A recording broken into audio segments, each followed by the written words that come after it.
Hello my dear student and friends, welcome to my YouTube channel Brijesh Pandey sir Prayagraj. Friends, हम आपके लिए आज बहुत महत्वपूर्ण टॉपिक अध्ययन की विधियां लेकर के आए हुए हैं, जो टेट, सुपर टेट या सी टेट या यूजीसी के प्रथम प्रश्न के लिए प्रथम प्रश्न पत्र में पूछा जाता है। उसके लिए हर जगह इन सभी परीक्षाओं में हर जगह इन टॉपिक से प्रश्न आते हैं, जो बहुत महत्वपूर्ण है आप सबके लिए। शुरू से लेकर के अंत तक देखिएगा और लोगों को शेयर भी करिएगा। आने वाले सीटेट के परीक्षा में इससे जो भी प्रश्न आएंगे आपको मिल जाएंगे। तो हम बात करने वाले हैं अध्ययन की विधियां। जो अध्ययन प्रणाली होता है, अध्ययन प्रणाली लर्निंग सिस्टम जो होता है, इसके कुछ मेथड्स होते हैं। तो हम उसी विधियों के बारे में चर्चा करने वाले हैं। अध्ययन प्रणाली की विधियां, मेथड्स ऑफ लर्निंग सिस्टम। क्या है मेथड ऑफ लर्निंग सिस्टम? देखिए, हम आप जो कुछ भी सीखते हैं वो कहीं ना कहीं हमारे किसी अध्यापक के द्वारा या माता पिता के द्वारा सिखाया गया होता है। बालकों को जो शिक्षा दी जाती है अध्यापक के द्वारा या माता पिता के द्वारा या किसी भी व्यक्ति के द्वारा जो सिखाया जाता है, उस सीखने की प्रक्रिया होती है। उसी सीखने की प्रक्रिया को हम कहते हैं लर्निंग मेथड। अध्ययन की विधियां, अब वो अध्ययन की विधियां कौन सी हैं, किस प्रकार से सीखी जाती है? तो देखिए, अध्ययन के लिए मुख्यतः दो विधियों का प्रयोग किया जाता है। एक को कहते हैं हम इंडक्टिव मेथड और दूसरे को कहते हैं डिडक्टिव मेथड। देखिए, नाम से स्पष्ट है, इंडक्टिव और डिडक्टिव। इंडक्टिव का मतलब होता है आगे जाना, मतलब आगे की तरफ जाना और बड़े की तरफ जाना। और डिडक्टिव का मतलब होता है कम करना, लगातार। अब किसी चीज को कम करे, जितना ही किसी चीज को कम करते जाएंगे उतना ही वो क्या होगा, छोटा होता जाएगा, कम होता जाएगा। तो इंडक्टिव और डिडक्टिव दो मेथड यूज किए जाते हैं, जिसको हम कहते हैं आगमन और निगमन विधियां। देखिए, आगमन विधि और निगमन विधि, सामान्य शब्दों में समझिएगा कि आगमन विधि क्या है। पहले तो हम आपको बता दें कि इन दोनों विधियों का प्रयोग अलग अलग व्यक्तियों के द्वारा किया गया, लेकिन इन दोनों विधियों के जनक अरस्तु कहे जाते हैं।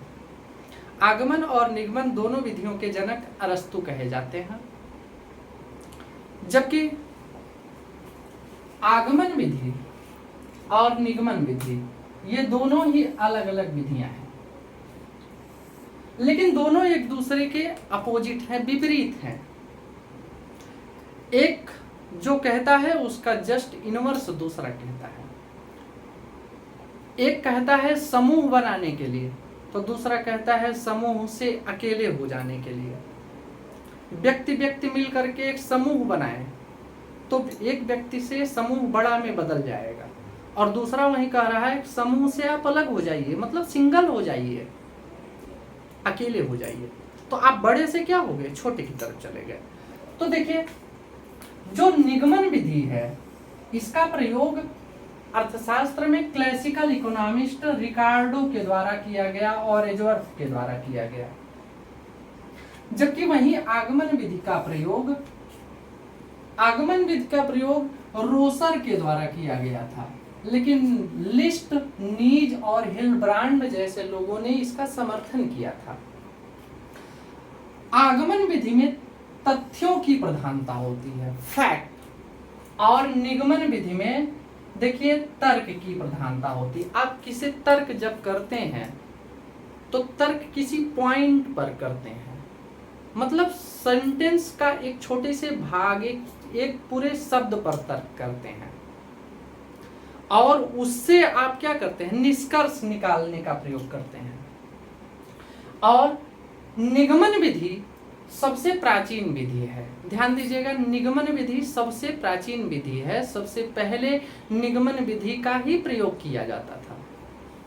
आगमन विधि उसके बाद आती है, और आगमन विधि एक प्रयोगात्मक एवं सांख्यिकीय विधि है, जिसे हम मनोवैज्ञानिक विधि भी कहते हैं।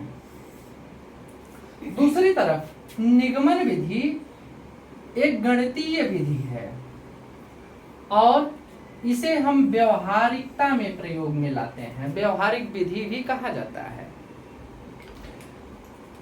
किसी शिक्षक को सर्वप्रथम कक्षा में पढ़ाते समय इन दोनों विधियों में से किस विधि का प्रयोग करना चाहिए? तो सर्वप्रथम आगमन विधि का प्रयोग करना चाहिए, तत्पश्चात अंत में निगमन विधि का प्रयोग करना चाहिए। क्योंकि जब हम कक्षा में पढ़ाते हैं तो पहले क्या करते हैं, हम पूरी तरह से सिद्धांत को क्लियर करते हैं, उसे परिभाषित करते हैं, उसे समझाते हैं। समझाने के पश्चात तब जाकर के हम विभिन्न प्रकार के उस सिद्धांत के उदाहरण दे करके उसे क्लियर करते हैं, जिससे कि आपको उस उदाहरण के माध्यम से वो चीज़ें और अधिक अच्छे से समझ में आ जाए। इस प्रकार शिक्षक के लिए सर्वप्रथम आगमन विधि का प्रयोग करना चाहिए और अंत में निष्कर्ष में आप उदाहरण दे करके समझाएं, अर्थात आप निगमन विधि का प्रयोग करें। यह आपकी शिक्षण विधि की सबसे उत्तम विधि होगी। इस प्रकार आगमन विधि और निगमन विधि, तो आप समझ गए होंगे आगमन विधि क्या है और निगमन विधि क्या है। आगमन विधि हो गया विशिष्ट से सामान्य। विशिष्ट का मतलब क्या है? विशिष्ट का मतलब होता है छोटा, सामान्य का मतलब होता है बड़ा। तो इस प्रकार हम कहते हैं स्पेसिफिक फ्रॉम जनरल या पर्टिकुलर फ्रॉम जनरल। जब हम पर्टिकुलर फ्रॉम जनरल बात करते हैं तो हम आगमन विधि की बात करते हैं। और या हम कहते हैं ज्ञात, तो हमें ज्ञात है फलाने जगह है लेक, झील फलाने पॉइंट पर ही है, हमें पता है कि वो नदी वहां है, तो ये क्या है? ज्ञात है। आपको पता है, आप तुरंत वहीं चले जाएंगे, ये छोटा हो गया। लेकिन अज्ञात, कुछ भी पता नहीं है, आप कहीं घूमते चले जाएंगे, जहां भी जाएंगे आप पूरा घूम डालेंगे, लेकिन आपको पता नहीं है कहाँ है। ये क्या है? अज्ञात है। मतलब छोटे से आप बड़े की तरफ जा रहे हैं। वहीं मूर्त है, मूर्त है, दिखाई दे रहा है और कुछ भी दिखाई नहीं दे रहा है, बड़े की तरफ जा रहे हैं। तो मूर्त से अमूर्त की तरफ जाना, ज्ञात से अज्ञात की तरफ जाना, विशिष्ट से सामान्य की तरफ जाना, या स्थूल से व्यष्टि की तरफ जाना, या व्यष्टि से समष्टि की तरफ जाना, या सरल से जटिल की तरफ जाना, या प्रत्यक्ष से प्रमाण की तरफ जाना, या उदाहरण से नियम की तरफ आना, अभी हमने बताया, या सिद्धांत से उदाहरण से आप सिद्धांत की तरफ आए। तो ये सारे के सारे आपके आगमन विधि कहलाते हैं। अब जरा समझिएगा, किसी चीज को आप पॉइंट आप ले लीजिए। जैसे आप क्या करते थे, आप 10th क्लास तक आप देखिए सूक्ति होती थी। सूक्ति बहुत सारे लोगों, आप सभी ने, बहुत सारे लोग लिखे भी होंगे। सूक्ति एक पॉइंट होता है, एक सेंटेंस होता है। जैसे निबंध, निबंध क्या हो गया? एक शब्द हो गया। एक शब्द कहा गया कि आप विकास पर निबंध लिखिए, तो विकास एक क्या हो गया? शब्द हो गया, छोटा पॉइंट हो गया। अब विकास पर आप इसे लिखेंगे तो डिस्क्राइब करेंगे, बहुत बड़ा हो जाएगा, 500, 600, 700 वर्डों में आप लिखेंगे। तो ये छोटे से क्या जा रहे हैं? बड़े की तरफ जा रहे हैं। तो इसका मतलब है निबंध का प्रयोग हम क्या करते हैं? आगमन विधि। निबंध में निबंध लिखते समय हम, सूक्ति लिखते समय हम क्या करते हैं? व्याख्या में आगमन विधि का प्रयोग करते हैं। तो आगमन विधि हो गया छोटे से बड़े की तरफ जाना, या व्यक्ति से समूह की तरफ जाना, ये हो गया आपका आगमन विधि। दूसरी तरफ जस्ट इसी का विपरीत है। यहां आपने देखा कि निगमन विधि, निगमन विधि सामान्य से विशिष्ट की ओर, या अज्ञात से ज्ञात की ओर, या अमूर्त से मूर्त की ओर, या समष्टि से व्यष्टि की ओर, या जटिल से सरल की ओर, या प्रमाण से प्रत्यक्ष की ओर, या नियम से उदाहरण की ओर, या सिद्धांत से उदाहरण की ओर हम चलते हैं तो इस क्रिया को कहते हैं डिडक्टिव मेथड या निगमन विधि, बड़े से छोटे की तरफ। अभी हमने कहा कि आप समूह में हैं तो समूह में कई व्यक्ति हैं, एक बड़ा है, लेकिन जब समूह से आप अलग हो जाएंगे तो आप अकेले हो जाएंगे, मतलब सिंगल हो जाएंगे। तो आप क्या आ गए, सामान्य से विशिष्ट, अर्थात जनरल फ्रॉम पर्टिकुलर, विशिष्ट की तरफ आप आ गए। ये होता है आपका निगमन विधि। तो हम बात करते हैं हम बात करते समय विभिन्न प्रकार के उदाहरण देते हैं। जब हम उदाहरण देते हैं और उदाहरण से अगर किसी चीज को परिभाषित करते हैं, तो अभी हमने बताया निबंध, तो यह आपका आगमन। लेकिन अगर हम बात करें कि किसी सिद्धांत के निष्कर्ष में, तो वो हो गया सिद्धांत बड़ा हो गया, और उसके निष्कर्ष पर जब आप जाएंगे तो थोड़े पॉइंट में आप जाएंगे तो वो हो गया डिडक्टिव मेथड। आप मूवी देखते हैं, पिक्चर देखते हैं, जब पिक्चर आप 3 घंटे का देखते हैं तो 3 घंटे के पिक्चर के पश्चात आप उसके मूल निष्कर्ष पर पहुंचते हैं। जब मूल निष्कर्ष पर पहुंचते हैं तो पिक्चर की बात क्या है, पिक्चर में किस पॉइंट पर पिक्चर बनाया गया है, तब आप उस निष्कर्ष पर पहुंचते हैं। तो पिक्चर देखने के पश्चात जो निष्कर्ष निकालते हैं वो कौन सी विधि है, निगमन विधि है। इस प्रकार आगमन और निगमन दो अध्ययन की इन दो विधियों का ही प्रयोग किया जाता है। अब आगमन और निगमन विधियां कुछ उपयोगी भी हैं जिनका प्रयोग करना चाहिए। किसके लिए उपयोगी होता है, तो आइए आगमन और निगमन की इन दोनों विधियों की बात करते हैं। तो आपने देखा कि आगमन विधि, अब एक बालक है जो छोटा सा है, तो छोटे बालक को आप उदाहरण या शब्द के माध्यम से समझाएंगे तो नहीं समझ पाएगा, लेकिन आप उसे बहुत विस्तृत ज्ञान दे करके जब समझाएंगे तो विस्तार से उसकी व्याख्या करके समझाएंगे तो आसानी से समझ जाएगा। इस प्रकार आगमन विधि छोटे बालकों को सीखने में अधिक उत्तम होता है, वहीं बड़े बालकों को सीखने के लिए निगमन विधि उत्तम होता है, क्योंकि वो आसानी से उदाहरण के माध्यम से उस सिद्धांत को समझ जाते हैं, क्लियर कर लेते हैं।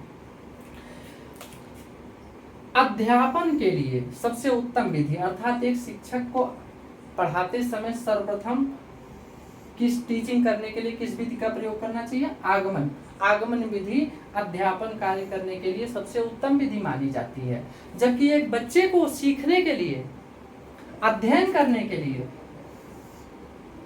ये निगमन विधि सबसे उत्तम मानी जाती है। वहीं रिसर्च करने के लिए, जब रिसर्च करना होता है तो हम किसी पॉइंट पर, सबसे पहले आप पीएचडी कर रहे हैं तो किसी पॉइंट पर आप थीसिस लिखते हैं, तो किसी पॉइंट पर जो थीसिस आप लिख रहे हैं उसमें क्या कर रहे हैं, आगमन विधि का प्रयोग आप कर रहे हैं। तो रिसर्च के लिए आगमन विधि उत्तम होती है। जबकि वहीं अनुकरण के लिए, कि आप किसी का अनुकरण कर रहे हैं, तो किसी का व्यक्ति का अनुकरण या किसी सिद्धांत का अनुकरण या किसी भी चीज का मार्ग का अनुसरण करने के लिए सबसे उत्तम विधि क्या है, निगमन विधि। सीखने में इसमें अधिक समय लगता है, आगमन विधि में, क्योंकि ये विस्तार से इसकी विस्तृत विवेचना की जाती है। वहीं निगमन विधि को सीखने में कम समय लगता है, क्योंकि इसमें इसे उदाहरण के माध्यम से समझा दिया जाता है।